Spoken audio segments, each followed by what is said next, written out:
আমরা মুসলিমদের জন্মদিনে চলে যাই, আজকে কিছুক্ষণ অবস্থান করছি ওলামায়ে কেরামদের কাছ থেকে তেনাদের জবানে কিছু আলোচনা শুনব। এটা আমাদের আনন্দের একটা বহিঃপ্রকাশ। সময় একেবারে স্বল্প।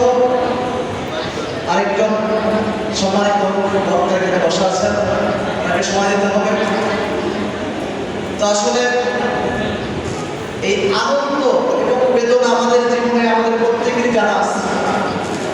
আমাদের জীবনে কিছু সময় আসে আনন্দের, আবার কিছু সময় আসে বেদনা।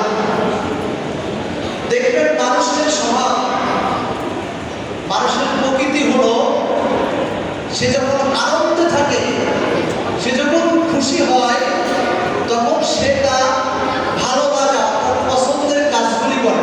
কথা বলেন ঠিক কিনা?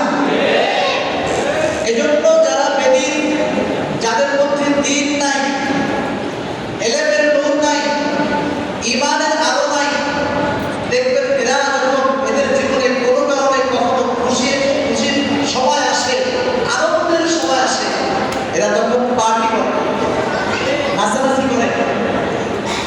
দেখবেন যারা মদ খায়, এদের জীবনে যদি কোনো আনন্দের সময় আসে, তখন তারা আনন্দে মদ খায়। কথা বলেন ঠিক কিনা? জিনাকাররা আনন্দে জিনা করে, অশ্লীল কর্মে যারা লিপ্ত তার আনন্দের সময় অশ্লীল কাজই করে। তারপর এটা মানুষের স্বভাবটা প্রকৃতিগত একটা বিষয় যে মানুষ যখন সে আনন্দে থাকে তখন তার ভালো লাগার কাজগুলি করে। আজকে আমরা বিশ্ব মুমিন মুসলমান সবাই নবীজির মিলাদে আনন্দ এবং খুশি। কথা বলেন ঠিক